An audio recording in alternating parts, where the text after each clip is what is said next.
for building and strengthening community life. Yeah, very much so. The Prophet ﷺ also said that it's one of the signs of the last day when the mosques will be luxurious. Yes. They will have a taste of luxury, because then they become places where people can't sleep at night. You can't leave them open. Yes. Someone will come in and steal something. Steal the thing, yes. This is unfortunate, yeah. This is unfortunate. This great big masjid in Morocco, in Rabat, some of the fittings are gold.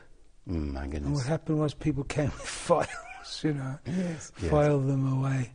So they would pray and then lock the masjid.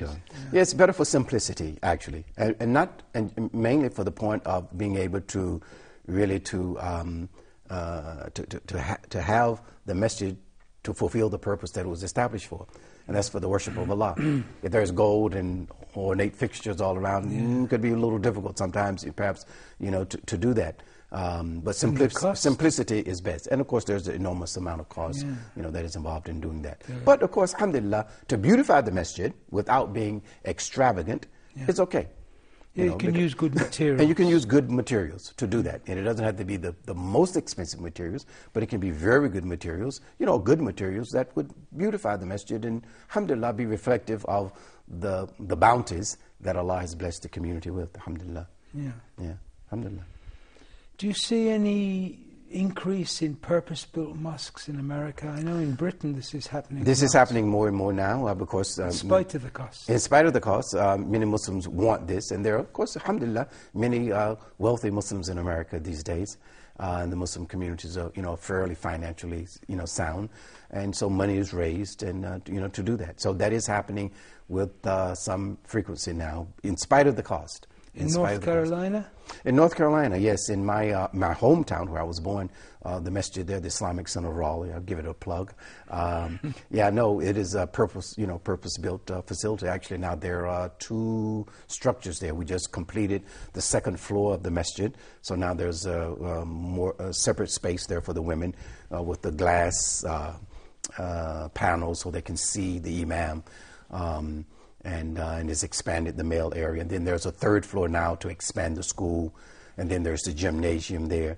And then there's the old masjid, or where now is the school, from kindergarten through 6th or 7th grade, or something like that. So it's a fairly large piece of property. And then there's 2 or 3 other purpose-built, masjids in masajid in North Carolina. They would belong to individuals or committees or what? Well, actually, it's very interesting. No, what you do in America is you form a corporation. You form a legal entity, and it's owned then by the corporation. And of course, in most cases, these are non-profit corporations, and so they're owned by the community. They're owned by the community, and the community determines, who runs it. So there's a board of directors or a board of governors or whatever they may choose to call it. And this board then really runs the affairs of the community, but it's really owned by the community. Have you ever seen that, any pictures of that masjid in El Paso? No. It's on the net. Yes. It's very lovely. They've built it with old materials, traditional kind of materials that the people, the Indians and the Spanish used as well. Yes, the American bricks, yes. And things, and it's a beautiful structure. It really is beautiful. Yeah, well, there are some very beautiful, actually nicely structured masajid, particularly in the southwest, in New Mexico, in Arizona. Some, very, very, very interesting architecture. Mostly, unfortunately, in the northeast, in New York, and the heavily populated areas, it's very difficult to build because, one, you don't have any space to build. Yeah. So you end up buying, old structures or existing structures, and converting them into.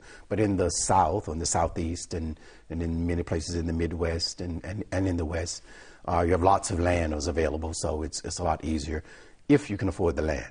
Yeah. And many times we're looking at a small piece of land. It could be as upwards of $2 million. Wow. Just to buy the land.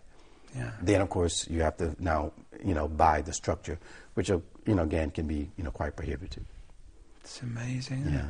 Yeah. One of the things that many people are advocating in terms of, rather than spending a lot of money on the masjid itself, but to really spend money on schools and community centers for the children, and have smaller areas for the masalla.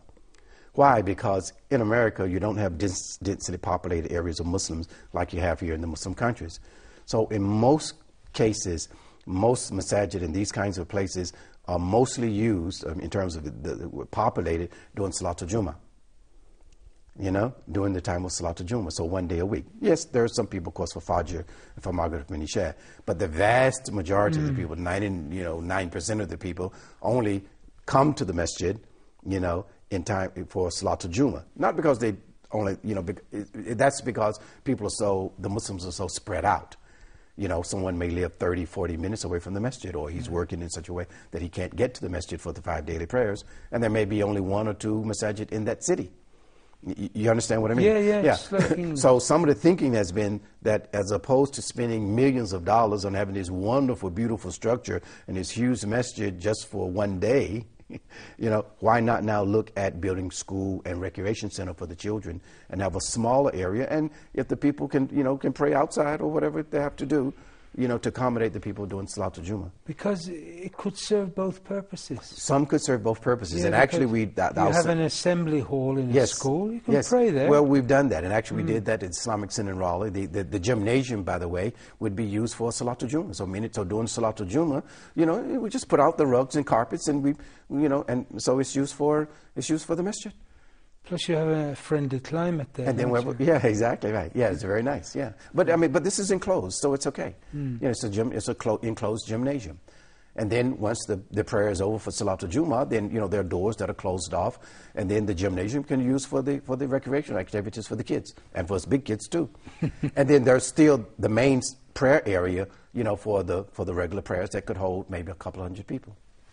So I think this is what most Muslims, inshallah, now, particularly in the West, are beginning to look at, because otherwise it doesn't really make sense to spend millions of dollars on a structure that you essentially going to use one day a week. Yeah. So, alhamdulillah. Yes, there are mosques I can think of that are very much like that. They only really come to life on the weekend. Yes.